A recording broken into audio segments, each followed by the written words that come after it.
আওয়ামী লীগ বুদ্ধিজীবী, সাংবাদিক, সাংস্কৃতিক কর্মী নানা নামে কিন্তু আওয়ামী লীগ সমাজে কথা বলার চেষ্টা করছে। সমাজ থেকে, রাজনীতি থেকে যদি আওয়ামী লীগের প্রশ্নে সুরাহা আমরা করতে না পারি, আওয়ামী লীগের বিরুদ্ধে, ফ্যাসিবাদীদের বিরুদ্ধে আমরা যদি গণপ্রতিরোধ বজায় রাখতে না পারি, তাহলে আসলে আমাদের কোনো নিরাপত্তা নাই। জনগণই আমাদের নিরাপত্তা। পতিত শক্তিরা চাচ্ছেই যে নির্বাচন যাতে পিছিয়ে যায়, নির্বাচন আমরা করতে না পারি, বাংলাদেশ রাষ্ট্রকে এমনভাবে দেখাতে যে তারা নির্বাচন করার জন্য সক্ষম নয়। এটা আওয়ামী লীগ যেই ষড়যন্ত্র ছক আঁকছে নির্বাচনকে ঘিরে, সেটার একটা শুরু বলা যেতে পারে।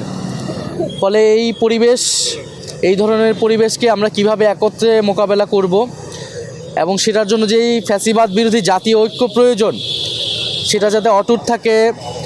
আমরা জানি নির্বাচনের রাজনীতিতে আমরা প্রতিযোগিতা করব, প্রতিদ্বন্দ্বিতা করব, একে অন্যের বিরুদ্ধে হয়তো বলবো, কিন্তু সেটা যাতে কখনোই একটা সীমাকে অতিক্রম না করে এবং আওয়ামী লীগকে যাতে কোনো সুযোগ সুবিধা করে না দেয়, এই ব্যাপারে আমরা সকলেই ঐক্যমত পোষণ করেছি। আওয়ামী লীগকে রাজনীতির মাঠে আসার একটা স্বাভাবিকীকরণ প্রক্রিয়া, একটা নর্মালাইজিং প্রসেস আমরা দেখতে পাচ্ছি। বিশ্ববিদ্যালয়গুলোতে দেখছি আওয়ামীপন্থী শিক্ষকরা গোপন মিটিং করার সুযোগ পাচ্ছে। আমরা কোর্টপাড়ায় দেখতে পাচ্ছি যে জয় বাংলা স্লোগান হচ্ছে। আমরা টকশোতে দেখছি এরকম আওয়ামীপন্থী বুদ্ধিজীবীরা আসছে। আমরা ভোটের মাঠে দেখছি যে জাতীয় পার্টিকে প্রস্তুত করা হচ্ছে। ফলে এই যে একটা সম্মিলন আমরা দেখতে পাচ্ছি, এটা একটা পরিকল্পিত আয়োজন আওয়ামী লীগকে রাজনীতির মাঠে পুনর্বাসিত করার। এবং আওয়ামী লীগ বুদ্ধিজীবী, সাংবাদিক, সাংস্কৃতিক কর্মী নানা নামে কিন্তু আওয়ামী লীগ সমাজে কথা বলার চেষ্টা করছে, কাজ করছে। ফলে আওয়ামী লীগকে শুধু রাজনৈতিকভাবেই নয়, বা এই যে সন্ত্রাসী, তাদেরকে তো মোকাবেলা করতে হবে প্রশাসনিকভাবে, কিন্তু একইভাবে বুদ্ধিভিত্তিকভাবে যে আওয়ামী লীগকে যারা রাজনীতির মাঠে আনার চেষ্টা করছে, এইটার বিরুদ্ধে আমাদের সকল দলকে তৎপর হতে হবে। আওয়ামী লীগ এই সকল পরিকল্পনা করতেছে দিল্লিতে বসে। ফলে ভারত সরকারের প্রত্যক্ষ বা পরোক্ষ মদত ছাড়া স্টাইল হোক রুচিশীল, পরিচয় হোক রাজকীয়, e commerce platform palace of classy, যেখানে ফ্যাশন মেলে আত্মবিশ্বাসে। শীতের হুডি হোক বা গরমের আরাম, আমরা আছি আপনার পাশে। 100% অরিজিনাল প্রোডাক্ট, দেশের যে কোনো প্রান্তে ফ্রি হোম ডেলিভারি। অর্ডার করতে ইনবক্স করুন এখনই। Palace of classy, be confident. Awami League এই ধরনের পরিকল্পনা করতে পারে না। এই ধরনের তৎপরতা, জঙ্গি তৎপরতা তারা করতেছে। ফলে অবশ্যই ভারত সরকারকে, আমাদের এখানে যারা ভারতীয় দূতাবাস আছে, তাদেরকে অ্যাকাউন্টেবল করতে হবে। সরকারের পক্ষ থেকে তাদেরকে ডেকে বলতে হবে যে সেখানে একজন মৃত্যুদণ্ডপ্রাপ্ত গণহত্যাকারীকে ভারত সরকার আশ্রয় দিয়ে অলরেডি তারা একটা নৈতিক অপরাধ করেছে। এখন তারা বাংলাদেশকে অস্থিতিশীল করার জন্য সেই আওয়ামী লীগকে তারা সহায়তা করতেছে। আমরা দেখেছি 5ই আগস্টের আগে ভারত আওয়ামী লীগকে প্রত্যক্ষ পরোক্ষভাবে সহায়তা করেছে, অবৈধভাবে ক্ষমতায় টিকে থাকতে সহযোগিতা করেছে, বাংলাদেশের রাজনীতিতে সবসময় হস্তক্ষেপ করেছে। ভারত সরকারকে আমরা বলেছি যে বাংলাদেশের সাথে সম্পর্ক রাখতে হলে এই ধরনের হস্তক্ষেপ বন্ধ করতে হবে, কিন্তু আমরা দেখে যাচ্ছি এখনও ভারত সেই হস্তক্ষেপ চালিয়ে যাচ্ছে। ফলে ভারতের প্রতিও এবং এখানে যারা দূতাবাস রয়েছে তাদেরকে সরকার কঠোরভাবে বলতে হবে, এবং রাজনৈতিক দল হিসেবে আমরা আমাদের জায়গা থেকে অবস্থান অবশ্যই জানাবো।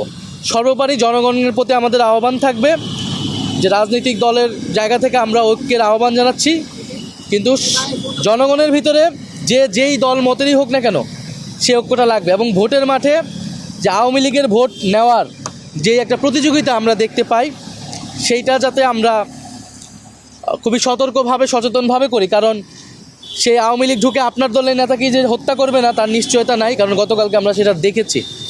এবং ফলে এই জায়গা থেকে যাতে আমরা দায়িত্বশীল হই এবং গণ অভ্যুত্থান এবং বাংলাদেশ প্রশ্নে আমরা যাতে সে ঐক্যটা বজায় রাখি। নাহিদ ইসলাম, একটা বিষয় হচ্ছে জুলাই ঘোষণাপত্রে বিপ্লবীদের নিরাপত্তার কথা বলা হয়েছিল, সেখানে তাদেরকে নিরাপত্তা দিবে।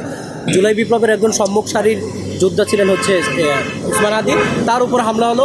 অলরেডি আপনি সহ আপনার দলের আরও অনেক নেতাকর্মীদের উপরই টার্গেট করা হচ্ছে বলে আমরা আশঙ্কা করতে বা শুনতে পাচ্ছি। এই জায়গায় বিপ্লবীদের পক্ষ থেকে আপনারা হচ্ছে কোনো নিরাপত্তা চেয়েছেন কিনা? সরকার কেন তাদেরকে নিরাপত্তা দিতে পারলো না? আপনারা এই বিষয়টির প্রধান উপদেষ্টার কাছে জানতে চেয়েছিলেন, কি বলেছেন? ওনারা বলেছেন যে আমাদের নিরাপত্তা যদি লাগে, আমরা বলেছি আমাদের কোনো অতিরিক্ত নিরাপত্তার প্রয়োজন নাই, আমরা এটা নিবও না। এটা রাজনীতিক যেহেতু দায়িত্বে আছি সেই জায়গা থেকে সবাই যেটা পায় সেটাই সেতটুকুই হতে পারে। আমরা বলেছি যে আপনি এই 5-6 জন 7-8 জন 10-12 জন মানুষের আমরা হয়তো সরকার নিরাপত্তা দিল, আমরা হয়তো বাসায় বসে থাকলাম, গাড়িতে বসে থাকলাম, গানম্যান নিয়ে চলাফেরা করলাম, কিন্তু বাংলাদেশের যে আপামর মানুষ যারা রাস্তায় নেমেছিল, যে ছাত্ররা রাস্তায় নেমেছিল, যেহেতু ঢাকায় থাকে না, যেহেতু ঢাকার বাইরে থাকে, কোনো একটা উপজেলায় থাকে, জেলা সদরে থাকে, অথবা শহীদ পরিবার আহত, তাদের নিরাপত্তাটা কিভাবে হবে? আমরা তো শুধু কেবল আমাদের নেতাদের নিরাপত্তা নিশ্চিত করলে হবে না, নেতাদের নিরাপত্তা দিয়ে জুলাই টিকে থাকবে না। ফলে সামগ্রিকভাবে সমাজ থেকে, রাজনীতি থেকে যদি আওয়ামী লীগের প্রশ্নে সুরাহা আমরা করতে না পারি, আওয়ামী লীগের বিরুদ্ধে, ফ্যাসিবাদীদের বিরুদ্ধে আমরা যদি গণপ্রতিরোধ বজায় রাখতে না পারি, তাহলে আসলে আমাদের কোনো নিরাপত্তা নাই। জনগণই আমাদের নিরাপত্তা, আমরা সেই জনগণের কাছেই আমাদের নিরাপত্তা নিতে হবে এবং ফলে রাজনৈতিক দায়িত্বটা আমাদের পালন করতে হবে। সরকার অবশ্যই প্রশাসনিকভাবে, প্রশাসনের বিভিন্ন জায়গায় আওয়ামী লীগের লোকেরা আছে, পুলিশের বিভিন্ন জায়গায় আছে এবং মিডিয়া থেকে শুরু করে নানান ছদ্মবেশে যে আওয়ামী লীগ আসছে, সরকারকে এদের বিরুদ্ধে কঠোর হতে হবে।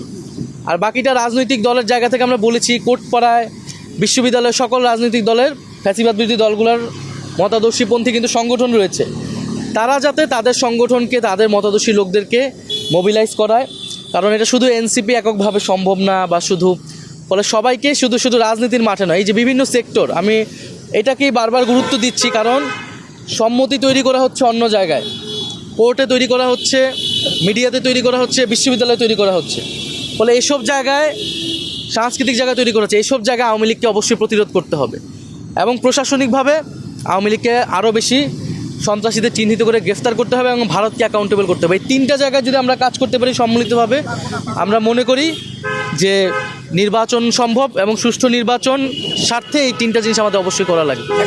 নির্বাচনকে সুষ্ঠুভাবে আমাদেরকে করতে হবে। পতিত শক্তিরা চাচ্ছেই যে নির্বাচন যাতে পিছিয়ে যায়, নির্বাচন আমরা করতে না পারি, বাংলাদেশ রাষ্ট্রকে এমনভাবে দেখাতে যে তারা নির্বাচন করার জন্য সক্ষম নয়, কিন্তু আমরা তো সেটা হতে দেব না। ফলে আমরা মনে করি আমাদের সকলকে দায়িত্ব নিয়ে এই পরিবেশ ফিরিয়ে আনতে হবে।